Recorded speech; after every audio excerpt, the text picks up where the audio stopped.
사도신경을 우리의 신앙을 함께 고백합니다. 전능하사 천지를 만드신 하나님 아버지를 내가 믿사오며 그 외아들 우리 주 예수 그리스도를 믿사오니 이는 성령으로 잉태하사 동정녀 마리아에게 낳으시고 본디오 빌라도에게 고난을 받으사 십자가에 못 박혀 죽으시고 장사한 지 사흘 만에 죽은 자 가운데서 다시 살아나시며 하늘에 오르사 전능하신 하나님 우편에 앉아 계시다가 저리로서 산자와 죽은 자를 심판하러 오시리라. 성령을 믿사오며 거룩한 공회와 성도가 서로 교통하는 것과 죄를 사하여 주시는 것과 몸이 다시 사는 것과 영원히 사는 것을 믿사옵나이다. 아멘. 찬송가 552장입니다.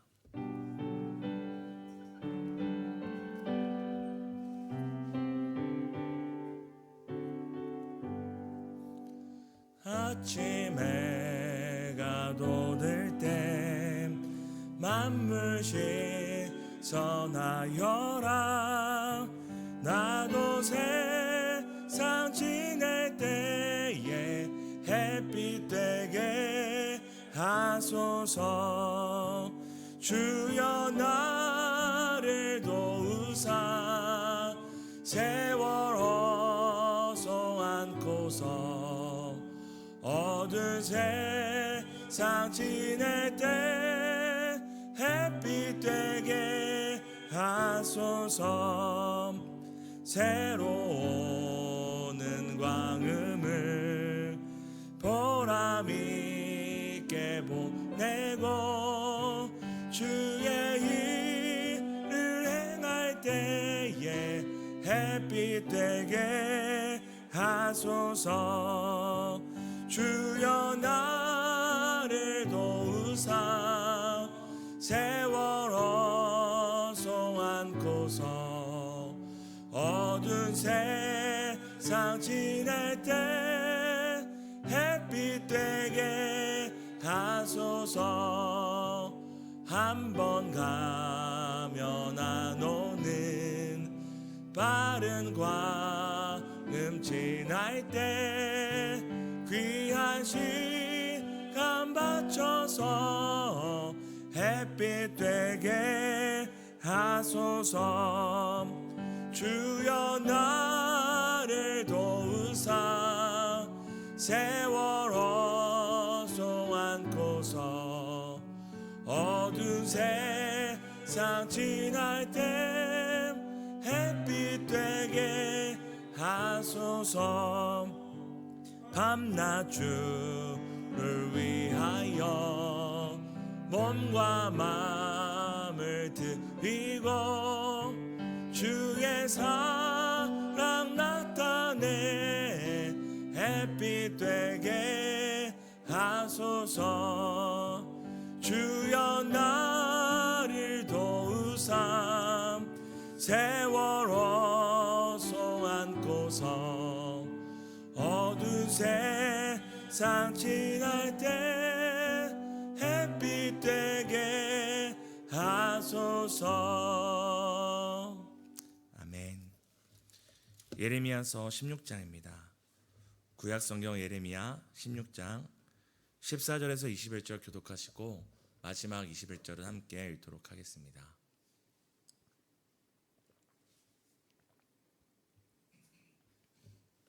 제가 먼저 읽도록 하겠습니다. 여호와의 말씀이니라. 그러나 보라, 날이 이르리니 다시는 이스라엘 자손을 애굽 땅에서 인도하여 내신 여호와께서 살아계심을 두고 맹세하지 아니하고 이스라엘 자손을 북방 땅과 그 쫓겨났던 모든 나라에서 인도하여 내신 여호와께서 살아계심을 두고 맹세하리라. 내가 그들을 그들의 조상들에게 준 그들의 땅으로 인도하여 드리리라. 여호와의 말씀이니라. 보라, 내가 많은 어부를 불러다가 그들을 낫게 하며 그 후에 많은 포수를 불러다가 그들을 모든 산과 모든 언덕과 바위 틈에서 사냥하게 하리니 이는 내 눈이 그들의 행위를 살펴보므로 그들이 내 앞에서 숨기지 못하며 그들의 죄악이 내 목전에서 숨겨지지 못함이라. 내가 우선 그들의 악과 죄를 배나 갚을 것은 그들이 그 미운 물건의 시체로 내 땅을 더럽히며 그들의 가증한 것으로 내 기업에 가득하게 하였음이라. 여호와 나의 힘 나의 요새 환난 날의 피난처시여, 주께 이르러 말하기를 우리 조상들의 계승한 바는 허망하고 거짓되고 무익한 것뿐이라. 사람이 어찌 신 아닌 것을 자기의 신으로 삼겠나이까 하리다. 여호와께서 이르시되 보라, 내 그들에게 내 손과 내 능력을 알려서 그들로 내 이름이 여호와인 줄 알게 하리라. 아멘. 오늘도 하나님께서 말씀과 기도 가운데 오늘을 살아갈 힘을 주실 줄 믿습니다. 성경에 나오는 심판이라는 단어는 이 원어를 보면은 두 가지로 구분되어 사용됩니다.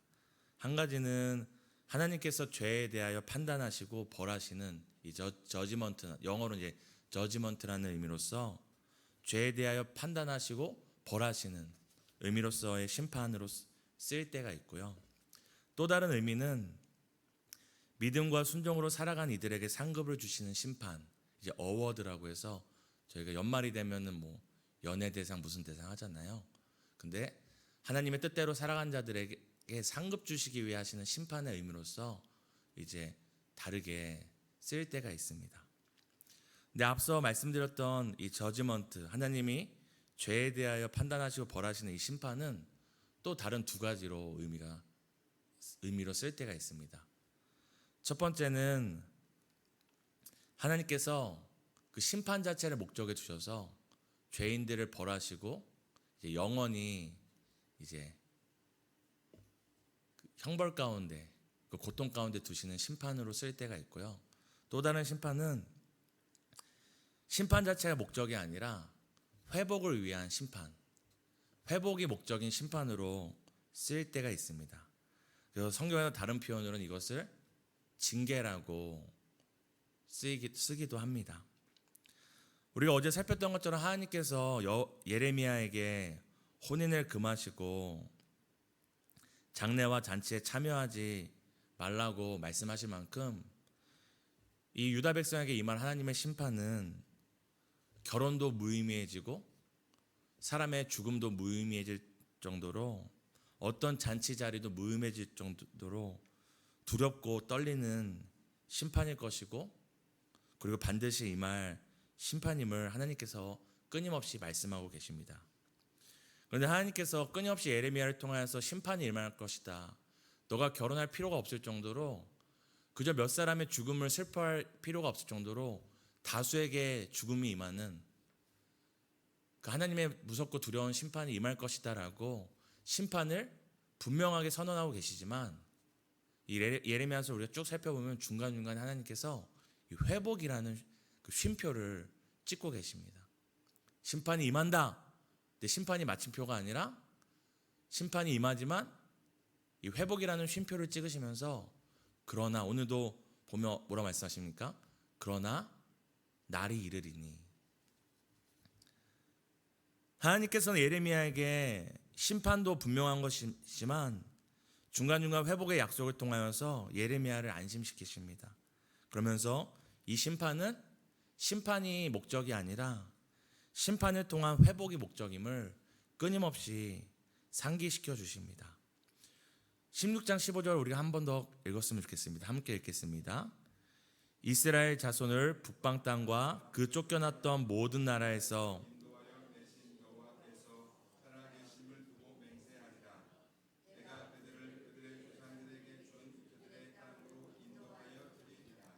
아멘. 사실 이 15절은 14절과 이어지는 말씀인데요. 이스라엘 백성이 1000년이 지났음에도 잊지 못할 한 가지 은혜가 있었습니다. 사람이 얼마나 쉽게 은혜를 잊습니까? 그런데 이스라엘 백성이 1000년이 지났어도 잊지 못할 은혜가 있었는데, 그것이 무엇이냐면 종되었던 애굽 땅에서 우리를 건지신 그 은혜. 그래서 이스라엘 백성들이 그 마음은 어땠는지 모르겠지만 입술로는 항상 뭐라고 고백했냐면, 하나님에 대해서 고백할 때 우리 조상들을 종되었던 애굽 땅에서 인도하신 여호와, 종되었던 애굽 땅에서 인도하신 여호와라고 표현했습니다. 지금 이 예레미야가 심판을 앞두고, 예레미야를 통해서 유다 백성의 심판을 앞두고 있을 때는 그 출애굽으로부터 약 1000년이 지난 때였었거든요. 그때까지도 이스라엘 백성은 끊임없이 우리를 종되었던 애굽 땅에서 인도하신 여호와, 그렇게 고백한다는 건 무엇이죠? 그들이 받았던 수많은 은혜 중에서 잊을 수 없는 가장 크고 제일된 은혜가 종되었던 땅에서 구원받은 은혜였습니다. 근데 하나님께서 오늘 이 예레미야서 16장 15절을 통해 뭐라고 말씀하시냐면, 그 날이 이르면 더 이상 이스라엘 백성들이 종되었던 애굽 땅에서 인도하신 여호와가 아니라 그 흩어졌던 북방 나라에서 우리를 다시 조상들의 땅으로 인도하신 여호와라고 고백할 거라고 얘기합니다. 제가 새벽이라서 말이 꼬여서 말을 어렵게 하고 있는데요. 1000년 동안 잊지 못했던 은혜보다 그 은혜를 덮을 만한 더 큰 은혜를 주시겠다는 것입니다. 이스라엘 백성들이 1000년 동안 고백했던 그 은혜보다 더 큰 은혜가 심판 이후에 있어서 더 이상 이스라엘 백성이 그때의 은혜가 아니라 우리를 북방 민족을 통해 심판하셨지만 그 심판보다 더 큰 은혜로 우리를 다시 회복시킨 여호와 하나님이라고 고백하는 날, 더 큰 은혜가 있을 날이, 더 큰 은혜를 주실 것이라는 것을 오늘 말씀하고 계십니다. 하나님은 심판 가운데서도 긍휼을 잊지 않으십니다. 심판 안에 이미 회복에 대한 계획을 갖고 계십니다. 왜냐하면 하나님이 그 백성을 향한 심판은 심판이 목적이 아니라 회복의 목적이고, 연단이 목적이 아니라 연단을 통해 정금과 같이 정결케 되는 것이 목적이기 때문입니다. 버리기 위한 심판이 아니라 버릴 수 없기 때문에 새롭게 하기 위하여 하시는 심판이기 때문입니다. 우리 16장 17절도 함께 읽었으면 좋겠습니다. 함께 읽습니다. 이는 내 눈이 그들의 행위를 살펴보므로 내 목전에서 숨겨지지 못함이라. 하나님은 우리를 사랑하시는 분이십니다. 그 사랑이 십자가에서 드러났고, 우리를 얼마나 사랑하셨는지 예수 그리스도를 죽이시기까지 우리를 사랑하셨습니다. 그럼에도 하나님은 사랑을 이루시기 위해서 공의를 버리시는 분이 아닙니다. 죄인을 사랑하기 위해서 그냥 죄인들의 죄를 그냥 이렇게 덮어두고 가자 하시는 분이 아닙니다. 완전한 사랑을 이루시기 위해 완전한 공의를 이루시는 분입니다. 오늘 우리가 읽었던 17절에 뭐라고 얘기하십니까? 이스라엘 백성들의 죄악이 드러나서 더 이상 묵인할 수 없다고 말씀하십니다. 더 이상 외면하고자 할지라도 외면할 수 없을 만큼 이 유다 백성들의 죄가 드러났고 나타났다고 말씀하십니다. 숨길 수 없을 정도로, 사실 우리 모두가 죄를 지며 살잖아요. 그럼에도 잘 숨기고 살고 티내지 않고 살고, 또 그것들 그냥 두지 않고 때를 따라 우리가 회개를 함으로 용서받고 삽니다. 하지만 오늘 유다 백성의 상태가 어떤 상태라고 합니까? 그 죄가 숨길 수 없을 정도로 드러나서 하나님께서 더 이상 묵인할 수 없는 상태가 된 것입니다. 왜 묵인할 수 없습니까? 더 이상 회개하지 않고 돌이키지 않기 때문에 그 죄가 겹겹이 쌓여서 눈에 드러났기 때문입니다. 하나님께서 그들에게 죄가 이만큼 드러나고 더 이상 숨길 수 없는 것이기 때문에 심판 또한 반드시 이루어져야 함을 말씀하시지만, 하나님께서는 심판이 확정된 것처럼 심판을 통한 회복도 확정된 것임을 분명히 얘기합니다. 명암이 나타나는 것이죠. 심판의 어두움이 짙어질수록 심판 이후의 회복 또한 분명하게 말씀하고 계신 것입니다. 하나님이 말씀하신 그 심판이 우리의 가슴을 두렵게 하고 떨리게 하는 것만큼 심판 이후에 있을 회복도 분명한 것이고 우리의 마음을 또 떨리게 하는 것이 될 것입니다.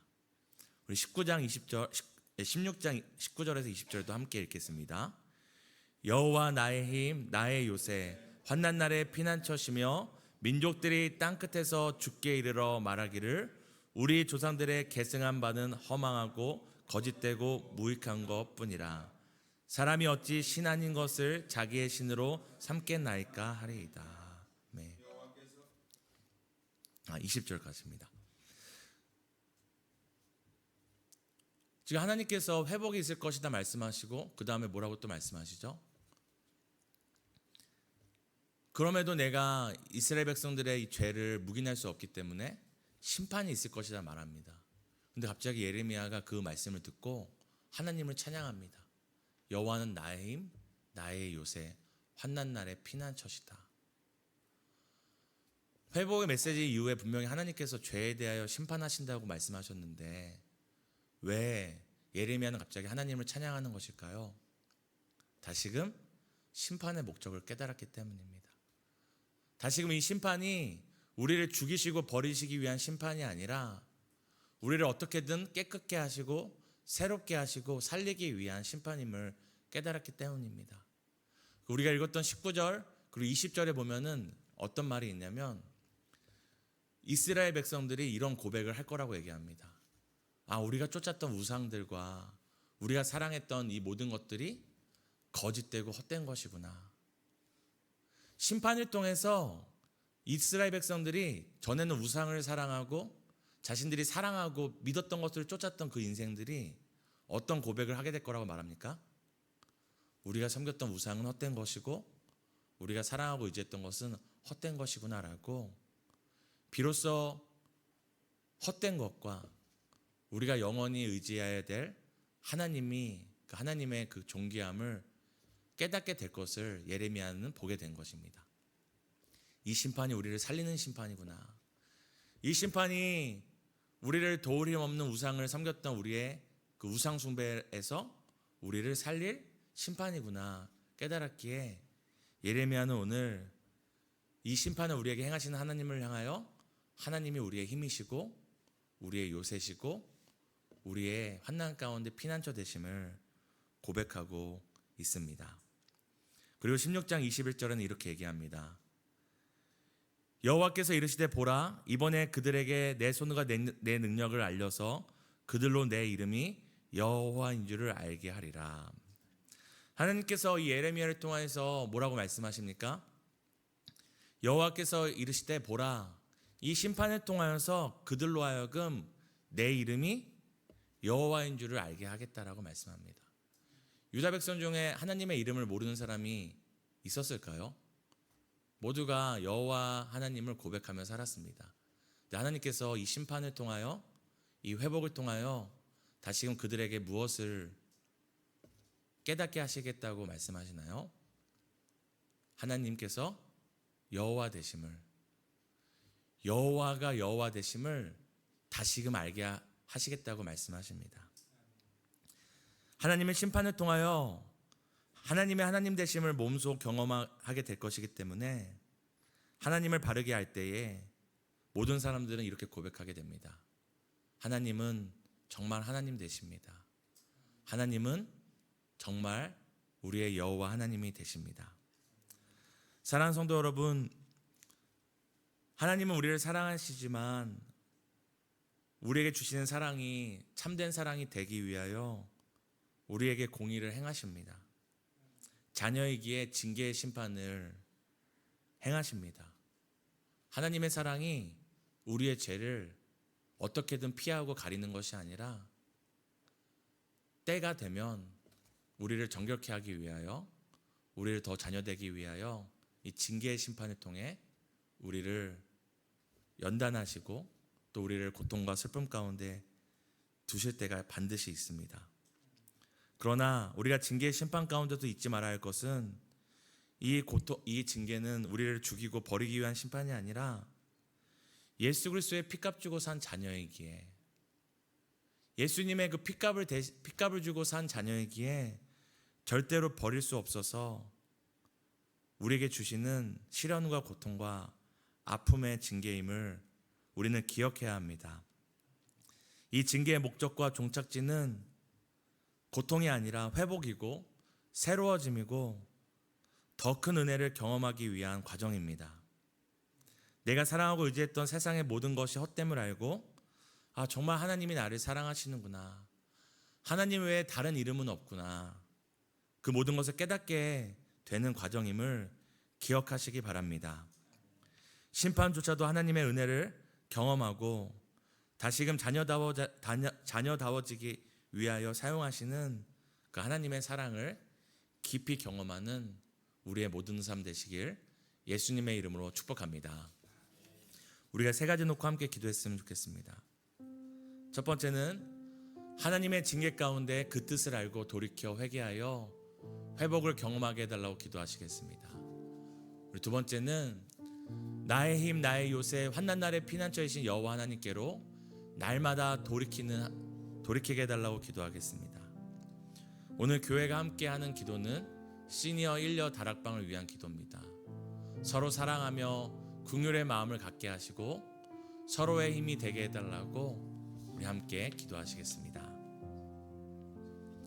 하나님 감사합니다. 예수 그리스도의 피값으로 하나님의 자녀가 되었지만 여전히 하나님보다 세상을 사랑하고 하나님보다 나의 욕망을 사랑하고 하나님보다 죄를 사랑할 때가 많습니다. 하지만 그런 우리의 삶을 그저 방관하지 않으시고 포기할 수 없기에 죄로 인하여 죽어가는 우리의 인생을, 죄로 인하여 병들어가는 우리의 인생을 두실 수 없기에 우리를 징계하시며 우리를 고통과 슬픔과 아픔 가운데 우리를 연단하시는 하나님을 우리가 기억하기 원합니다.